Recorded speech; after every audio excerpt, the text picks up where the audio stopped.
You're listening to Product Biz Made Easy. This is episode 45, and today we're talking to Lorina Garcia.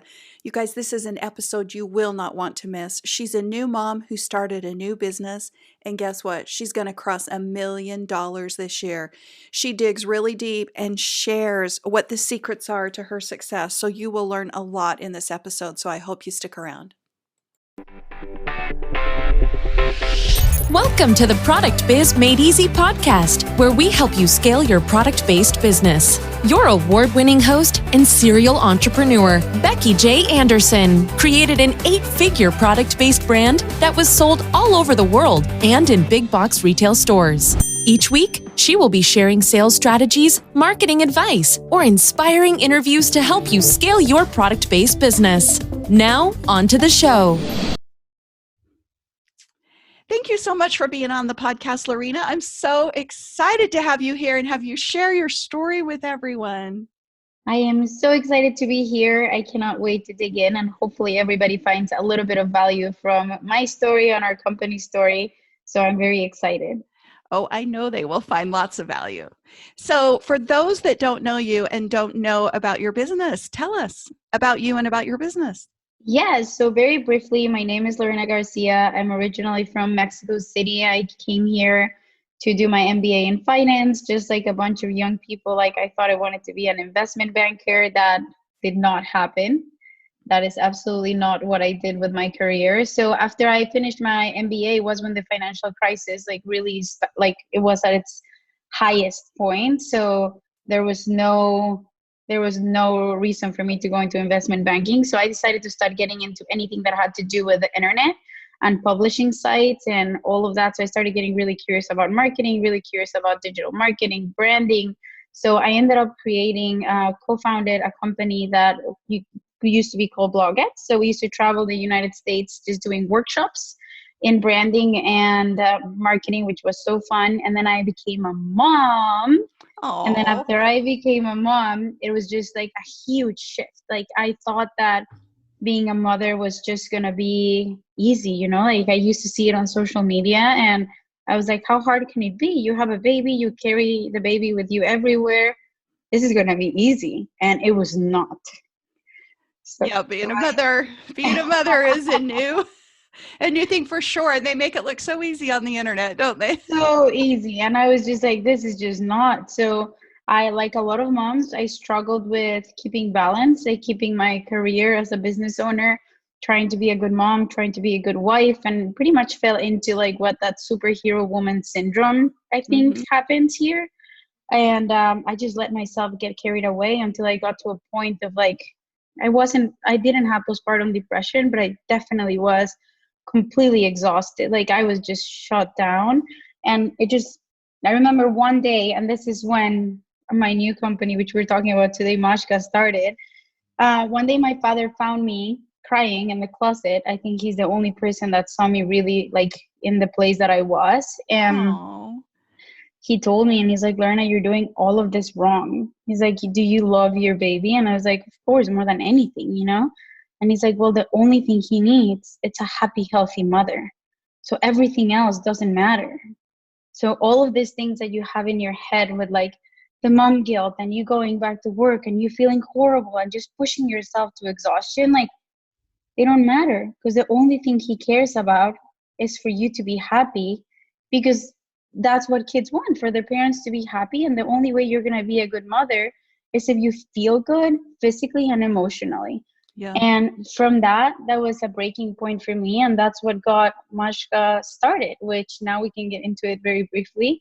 So Mashka is we are wholesome nutrition for motherhood. So our whole mission is to make new moms, especially in the postpartum period, feel good.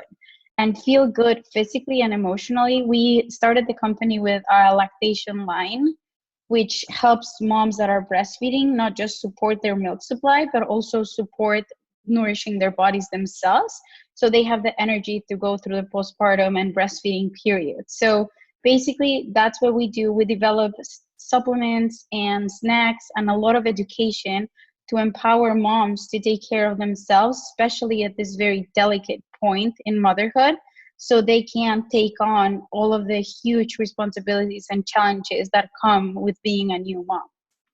Such great wisdom your dad had. Such good advice. Oh my I goodness. And know. what a fun story. So you took that advice and turned it into a business using Yes. something that was relevant to you and everyone around you that, Yes. your age.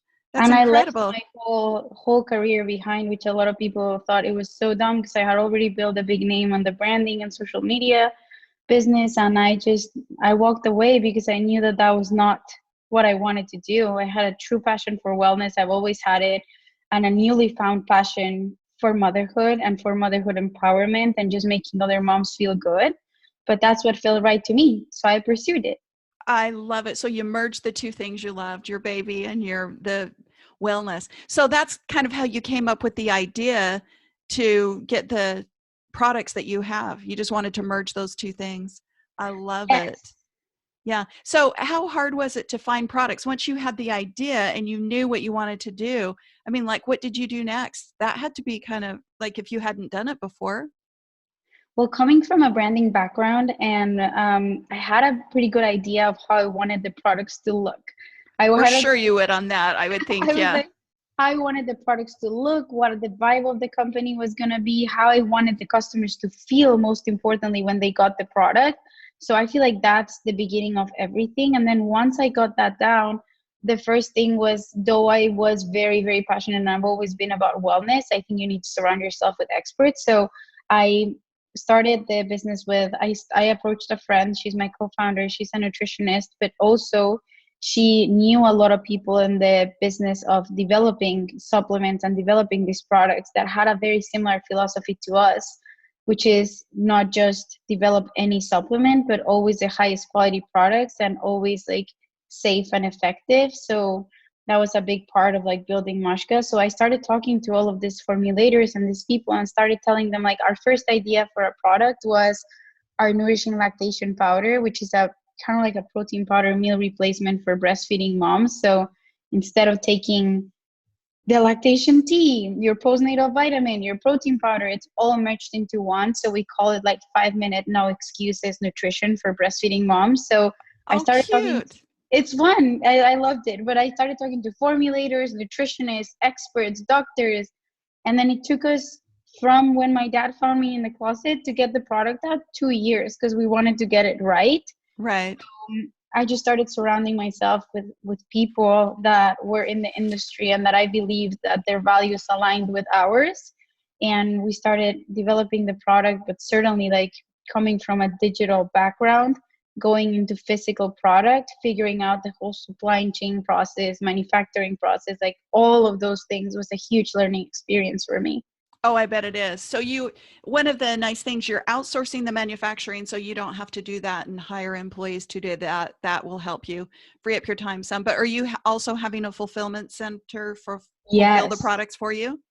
Yeah. Yes, and it was crazy because in the beginning, as any other startup, like we were just learning. So we were fulfilling, like we had just for the quality of the products, we had them in our in our storage unit, and Mm-hmm. then like temperature controlled and everything. But my business partner and I would go pick up product every day, pack it, and then send it because this is probably everybody's gonna think, like, wow, I don't know how these girls didn't know that, but we didn't even know there were fulfillment centers. Yeah. So it was like, but then we started getting to an order volume where we were like, there has to be, people cannot be shipping like we are. There has to be a different solution. Yeah. And we found all about fulfillment centers and 3PLs and all of these things. And we moved into a fulfillment center here locally in Arizona. That's great. You don't know what you don't know till you know. And when you find those things out, it's like it just opens it up big, doesn't it?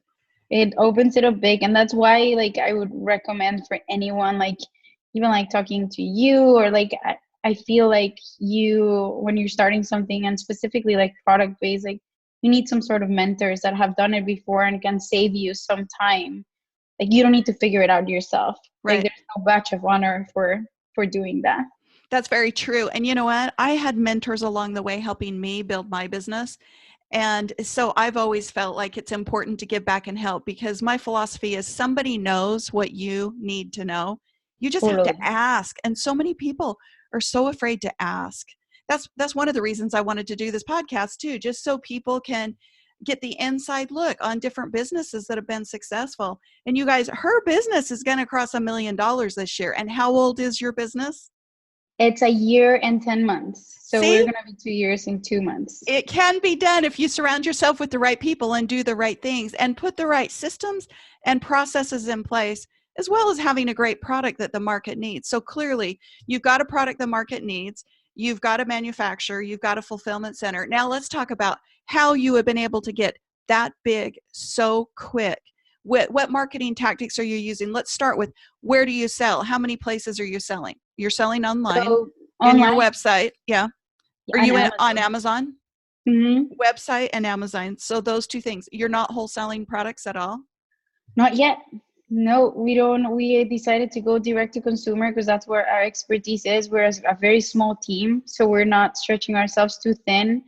Right now, with the market that we know is the direct to consumer market, and I think like before we even like get into like the marketing, if I could mention something, I think something Sure. that has helped us significantly with the growth is doing the work of truly understanding who we are as a company, what we stand for, and being able to clearly communicate that to our audience that buy into who we are as a company, not just buy into what our products can do for them. So Right.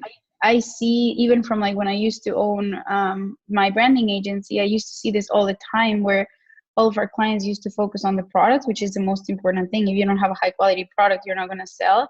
But it's also just as important from my perspective to focus on who you are as a company, what problem are you solving for your audience, what do you stand for, like what's your mission, what's your vision, because that's what really connects with the audience, and that's what really I think separates just a product with a company or a movement that people want to be a part of. And I think with Mashka, like we've made a really good job, I think, like with the team of like really helping moms understand that we're not here just to sell them product. We're here to support them along the way, to provide them with education, to provide them with resources, and to really empower them. And sometimes even, like this might sound like a little bit extreme, but like sometimes even give them permission to take care of themselves first before taking care of everyone else. I love that. And you know what? You're so right on knowing the problem that your product solves and who it's for, so that you can speak directly to them, because then it's so much easier to market to. You're not throwing it out there to just anybody for anything. And that's one of the biggest mistakes I see with product-based businesses is they don't want to narrow the market because they want to be able to sell to everyone. But you can't sell to everyone.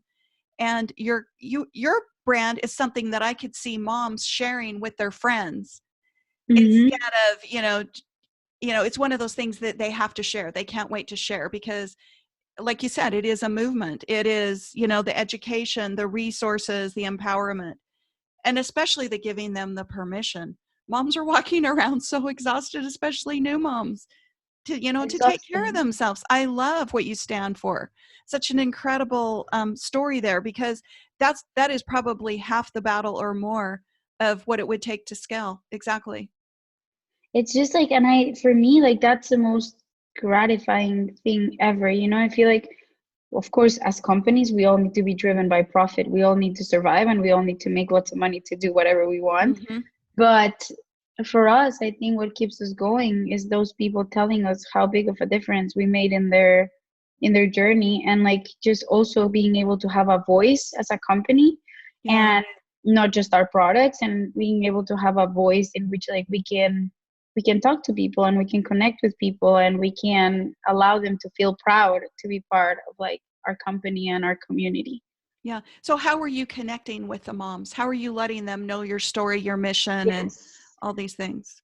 So like a lot of it, honestly, because we are a direct to consumer company, like we said, we're just on Shopify, we're just on Amazon. So going back to your question on how we're marketing and how we are like building a little bit of like brand exposure, I think social media has been a huge factor for us. So Hmm. with social media, we do, of course, organic social, which is all of our content that we produce, and then paid social. So we do run ads on Facebook, Instagram, Google, like different things. We do have our funnels for that. And then in terms of like the organic side, in the beginning, we just worked so hard. Like not that we don't work hard now, but we continue to work really hard. But in the beginning, I mean, probably a lot of your audience can relate to this. You all of a sudden have a website, you have product, and now what happens? How do you get people to your website, you know? Right. So in the beginning, we weren't running ads, we weren't running anything. So my business partner and I would go on Instagram and would go on the hashtags that were like related to breastfeeding, related to fourth trimester, third trimester, and just start commenting on all of these girls' posts. And we would Yeah. just introduce ourselves as like, hey, like my name's Lorena, I'm one of the co-founders of Mashka. Like, we would love for you to go check out our page. Like, this is why we created the company. This is what we stand for. And we just dedicated hours of our day in the beginning to just be like reaching out to people on social media and communicating to them who we were, what we wanted to do, and what were our products, and then offering to the ones that we thought were a good fit to send them free product in exchange for them helping us promote it. So that's how we actually got started with social media, and it worked out really well for us to build our initial customer base. That's a brilliant idea, how to get people to do it with you. How many influencers? So I'd call that getting influencers to help you or getting other mothers to share. How many people did you reach out to help market your products? Do you remember? Was that a lot? Oh my God, it was a lot. For the first, like, I would say 4 or 5 months, we would dedicate, like, and I know sometimes we feel like, because going on Instagram, you can feel like going through a rabbit hole. You start in one thing and you can aimlessly be there for hours. But for Right. us, it was going on Instagram with purpose. We would probably I would spend probably, I would say 3 to 4 hours on Instagram a day, just Wow. messaging people. And so I would say I messaged thousands of people. Wow. And And your friend did the same. yes, we would take turns, but it was strategic. Like, you know, like we would pick like hashtags that were very strategic for our audience. For example, one of them was breastfeeding problems. So we knew that if someone was hashtagging a picture with breastfeeding problems, they were likely having problems with their supply or struggling with breastfeeding in general. So it was our opportunity to go in there and not just connect with them, but maybe offer them some valuable advice, so they would be able to notice us, notice our company, but more than anything, like start also sharing our credibility with the community. That's great. And then you would point them over to your website, of course. Hmm. Did you have content on all these subjects? So you would find the problems they had and then create content around that? Yes, and something that we did too is that we had like a specific, we still have it, but we have a very specific list, like with like our dietitian, our lactation consultant. Like, we developed a lot of content around the most common asked questions around this topic, and we developed evidence-based answers of what could help them, so that way we could continuously give them consistent but also solid advice. So we have developed a huge library of like questions and answers developed by experts. So we would go off those documents. So we would always give the same consistent advice. Oh, that's so smart. So then you've used the question and answer, all the things. Did you take each question and get content by the expert and put it on there, and then that's what you use for your content and your blog posts? And then do you continually just recycle that so you're not reinventing the wheel all the time? And if we're engaging in conversation, so if we see someone on Instagram, for example, that is experiencing a certain trouble, or like, for example, like maybe mastitis or something, our team now will go back and reference like what is the right response for that, what our doctors have said, like, and always use that same response. But we use those questions and those like pain points from the audience that we see to develop, not to continue to expand our library of Q&As, but also Mm-hmm. to develop our blog content, which, Right. talking about marketing and like referring to how you're saying how you're getting people to the website, as of now, direct traffic is the number one source of business for us. The So direct traffic. Wow, that's great. So, and are you still going on to the hashtags and trying to find people and answering their questions and solving their yes. problems? So you haven't stopped that even though you've got that big. No, How because how that's many what helps us connect. That's great, because a lot of people, when they start to scale, they stop doing all those things because they feel like they've got the momentum. So that's really how you're continuing to build your list and to grow, by continually connecting. Is it still you and your partner doing that, or do you have a team now that's doing that? Right now, one of our team members does it, but I make it a point because I mean, you need to listen to what people are saying. So I go on Instagram at least 3 times a week for like an hour to listen to like what people are saying on our DMs, but also just look around. What are people, are there any like new pains that they're experiencing? Are there any new complaints? Like anything, like what's going on. I'll go in all the time, but now we call it our engagement strategy. We're a very small team, but one of our girls has it marked on her calendar that 15 minutes out of every hour of her day is dedicated to customer engagement and potential customer engagement through social media. Wow, 15 minutes every hour. You're being very, very strategic. It's one of the things that's really helped you grow. I love it. I love it. Thank I know you. our listeners are going to too. So, how big is your Instagram following now? Right now, I think we're at 13,000, which doesn't sound like a lot of people, but Yeah. you know what? As long as you nurture your community Uh-huh. and you continue to grow, you don't need 100, 200,000 No, people to like to you get, don't. you know, what you want. You don't. The key is they're finding you on Instagram, but they're joining your list. The most important thing over social is just all vanity metrics, really, is the Yes. list and how big your list is. So, what are some other things that you're doing to grow your list? Because I bet you the direct marketing, the people coming directly to your list, a lot of them, I mean, to your website, a lot of them are through your list, through email marketing. And Yes. it's probably your So, number one way to sell, right? mhm. Email marketing is a very profitable way for us to sell. Like, so basically we have a couple of opt-ins. So we are all value-based companies. So we have a lot of like PDFs and like we run some opt-in campaigns. So one opt-in campaign that we have is a breastfeeding diet guide. So we developed kind of like an ebook. It's an 80-page ebook that addresses like what nutrients are beneficial for you during the breastfeeding period, how your plate should look like, what to do if you're super hungry while breastfeeding, what not to do, like all of those things. So that's a very value-based piece that I think helps a lot of moms. So that's how we get a lot of our moms to sign into like our newsletter, I would say to our list. And Mm-hmm. then we have, we use Klaviyo as our email system. And then we have a couple of different flows for them to go to get to know our business, get to know our products, and hopefully become our customers. Yeah, that's great. You know, one of the other things you're doing that I had a thought with all the frequently asked questions that you're doing in such a service for the mothers, you're becoming such a big resource, but it's also got to be paying off big time from an SEO perspective. Mm-hmm. They're able to search when they have a problem. They can search you on Instagram, or they'll just search Google and it's going to pop up. So you're really offering a service there, and then in the end, it's really going to benefit you long term, because SEO is definitely the long game for sure. Yes, and content, you know, like I feel Yeah, like with content, you can really have people like, I feel like if you don't have enough content around your brand, and I realize that not everyone can develop like a big library of content quickly, but just being strategic with your content, it allows for people to buy into the solution before they even see the product.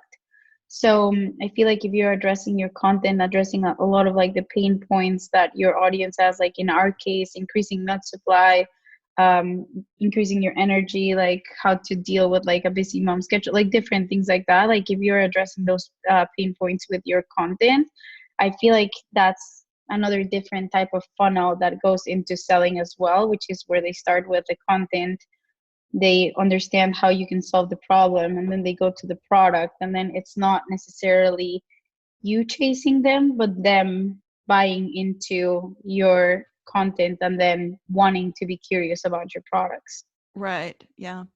So do you have people writing all your content, or are you and your friend writing some of it too, or have you outsourced all the writing of the content? So for me, it's very important that the content's written by people that know like the most what they're talking about. So we do have a copywriter, and on the topics that we know we're experts on, we'll develop our own. We have a part-time copywriter, like we don't even need a full-time copywriter. Our goal is to get 2 really high-quality blog posts a month out.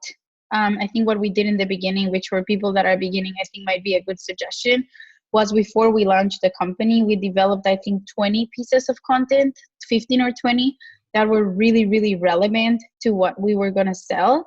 And then from then on, I think if you do even one, but like a really good one, strategic blog post a month to two, I think that can really, really keep you going. I'm a big believer over quality over quantity in terms of content. Yeah. But yeah, so we have a part-time copywriter that helps us. What we do is that I develop our outlets. So I develop like the type of content that I think we should be like. I talk to our marketing agency, and then I'll talk to our community in terms of what they want. That will kind of like come up with like what are the best topics for us to write about.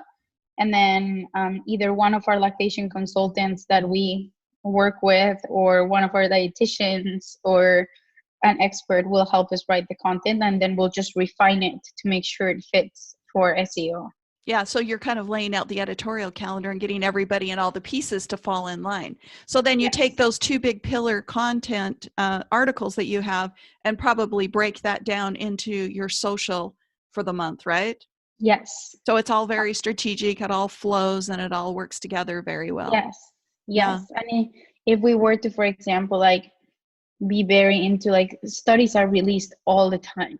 Right. So if we were to like find a new study that is very relevant to our community, we'll make sure a blog post is created, we'll make sure social content is created. Like we just make sure that we use the content as much as possible, so we don't just like put it on an article and then it's done.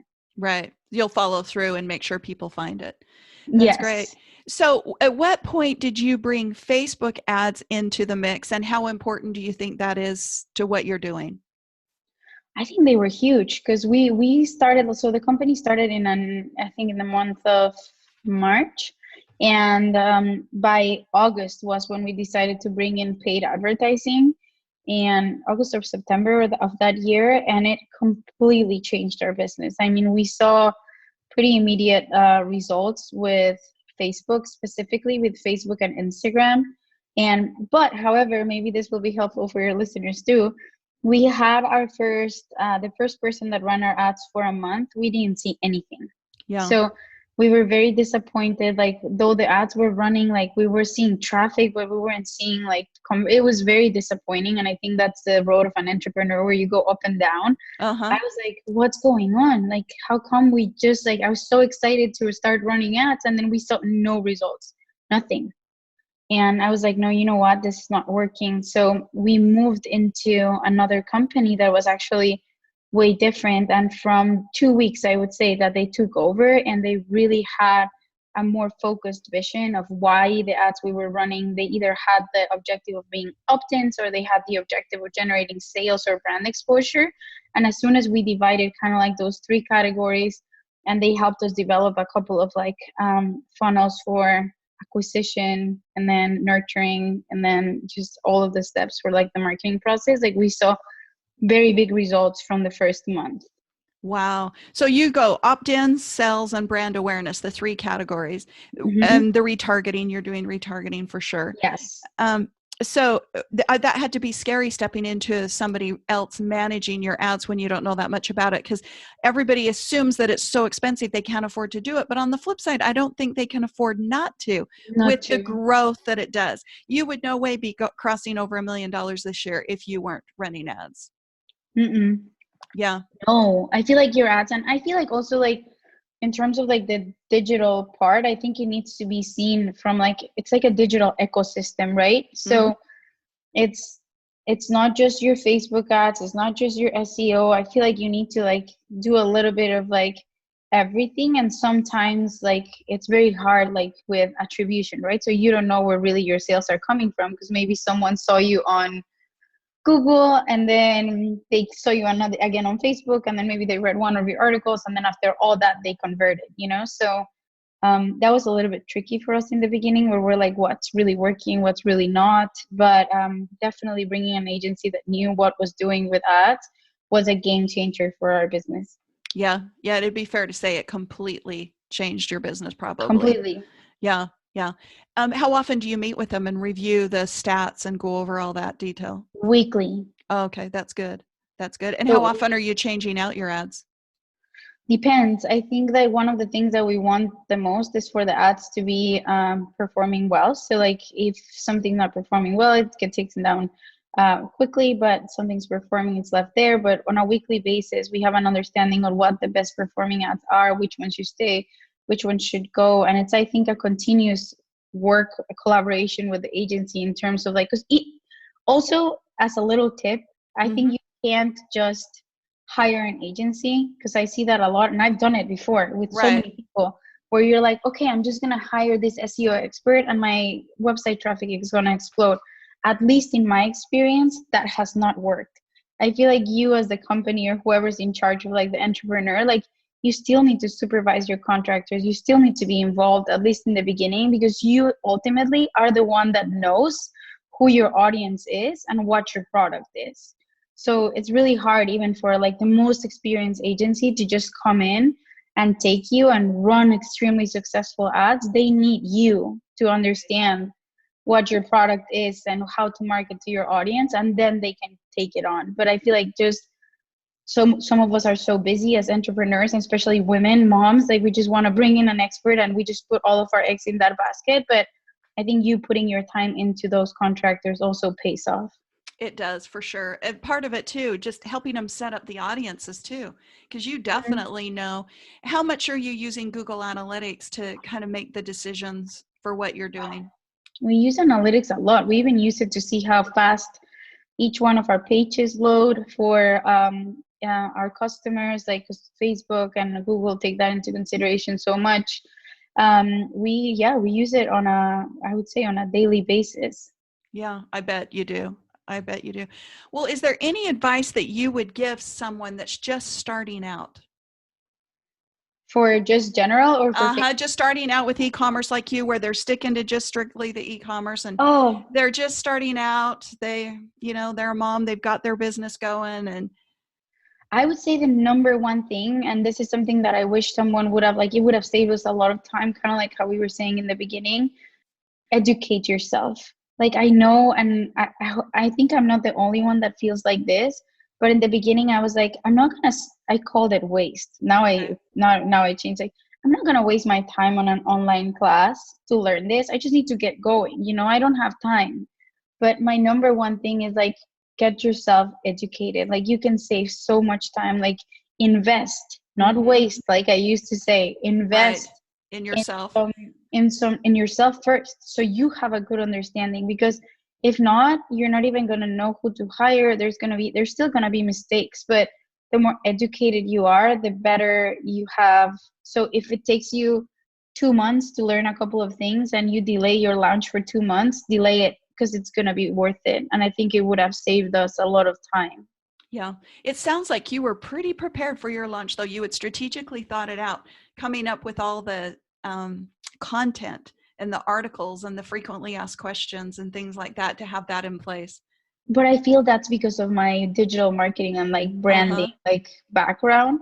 But e-commerce was a huge shock for me. Like, I Yeah. never understood. Like, I had run ads before, but for like digital products, which I ended up like hitting a wall, because it's so different for actual products and shipping and like all of these factors that start playing Right. consideration. It was a huge, I would say, shock for me. So I had an idea of how to get us exposure, but when it came to like really getting the site to perform, I wish I would have reached out to someone before. Sooner. Yeah. Yeah. But wow, you're to be commended for how well your company has done in just like a year and a half, right? Yeah. Yeah, that's great. So where do you see your company 5 years from now? I want to change the world of motherhood. Like, I am so excited. Like, if you were to ask me like what my vision is, I think we will continue to develop products. So for the first year postpartum, like, we know there's a couple of other issues that moms struggle with, not just breastfeeding. So we want to create more products to empower moms to take care of their health and feel their best, because I am a true believer that when you don't feel good, you can't do anything. Like, it just Right. happened to me right now. I'm pregnant. I'll have my baby in 3 months. Oh, Thank congratulations. you. And the beginning of pregnancy was so hard. I didn't feel good, and it's so hard to even work or do anything.